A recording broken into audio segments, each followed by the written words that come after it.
Aku melihat suatu kumpulan besar orang-orang banyak yang tidak dapat dihitung banyaknya dari segala bangsa dan suku dan kaum dan bahasa, berdiri di hadapan tahta dan di hadapan Anak Domba. Saudara-saudaraku yang terkasih dalam Kristus, pada tanggal 1 November, Gereja Katolik merayakan Hari Raya Semua Orang Kudus. Pada dasarnya Allah memanggil umatnya untuk menuju pada kekudusan, yaitu hidup bersatu dengan Allah. Oleh sebab itu, kita percaya akan adanya persekutuan para kudus. Orang-orang kudus tidak hanya terbatas pada mereka yang diakui secara resmi oleh gereja, tetapi masih ada banyak lagi orang kudus yang tidak tercantum dalam perayaan liturgi gereja. Mereka yang diakui secara resmi oleh gereja pada umumnya memang terbukti kudus dan dipandang mempunyai pengaruh besar dalam sejarah perjalanan iman gereja.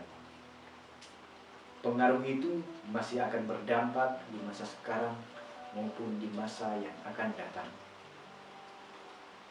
Pada hari ini, baik mereka yang diakui secara resmi oleh gereja maupun yang tidak, dirayakan dalam perayaan Semua Orang Kudus ini. Bacaan pertama diambil dari kitab Wahyu bab 7 ayat 2-4, lanjutkan ayat 9-14, di mana mengisahkan kesaksian Yohanes tentang penglihatan yang ditampakkan kepadanya oleh malaikat utusan Allah. Yohanes melihat orang-orang yang dimeteraikan dan juga melihat orang-orang banyak yang tidak terhitung banyaknya. Mereka berdiri di hadapan tahta dan di hadapan Anak Domba. Sedangkan Mazmur, tanggapan diambil dari Mazmur 24 ayat 1-6, itu menyerukan bahwa orang yang boleh naik ke gunung Tuhan dan boleh berdiri di tempatnya yang kudus adalah mereka yang bersih tangannya, murni hatinya, tidak bersumpah palsu, dan tidak menyerahkan diri pada penipuan. Bacaan kedua diambil dari surat pertama Yohanes bab 3 ayat 1-3. Dalam surat ini dikatakan bahwa kasih Allah begitu besar sehingga kita disebut anak-anak Allah. Sedangkan bacaan Injil diambil dari Matius bab 5 ayat 1-12a. Bacaan Injil membicarakan tentang ucapan bahagia atau sabda bahagia yang disampaikan Yesus ketika sedang mengajar orang banyak di atas bukit, atau juga yang kita kenal sebagai khotbah di bukit.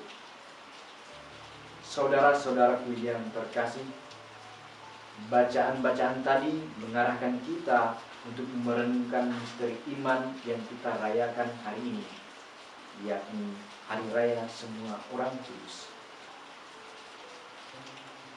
Seseorang menjadi kudus bukan karena kehebatan atau jasa-jasanya, melainkan pertama-tama karena kebesaran kasih Allah. Memang dosa telah berhasil menjauhkan, bahkan memisahkan manusia dari Allah. Dosa merusak relasi antara Allah dengan manusia. Namun, oleh karena besarnya kasih Allah itu, maka Allah mengambil inisiatif untuk memperbaiki relasi yang rusak itu. Allah lah yang pertama-tama mencari dan memanggil manusia untuk datang kepadanya agar memperoleh keselamatan. Manusia dikuduskan dan diselamatkan oleh jasa Yesus yang tersalib. Allah rela berkorban bagi manusia dengan datang ke dunia melalui misteri inkarnasi dan menebus dosa manusia dengan misteri salib. Keselamatan yang diwartakan Allah tentunya tidak hanya terbatas pada pribadi atau orang-orang tertentu, tetapi terbuka bagi semua orang.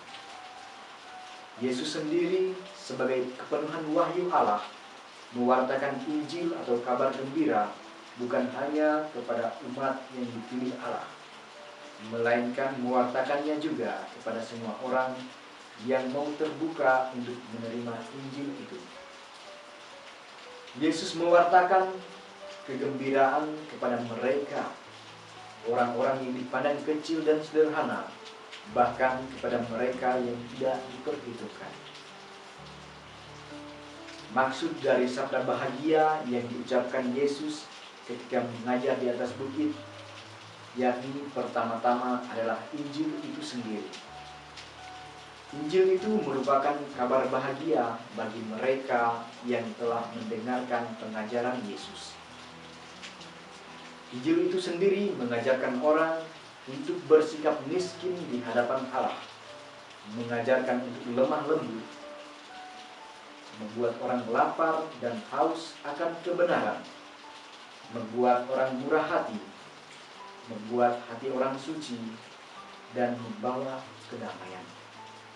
Injil juga memberi penghiburan dan harapan bagi mereka yang berduka cita maupun mereka yang dianiaya, dicela, dan difitnah karena kebenaran atau karena mengimani Kristus.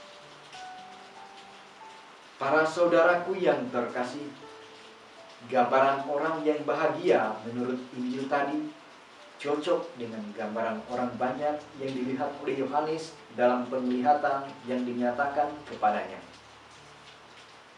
di mana dikatakan bahwa orang banyak itu adalah mereka yang keluar dari kesusahan yang besar, dan mereka mencuci jubah mereka sampai putih dalam darah anak domba. Mereka ini tentunya adalah orang-orang yang mendapat ujian dan cobaan hidup yang berat.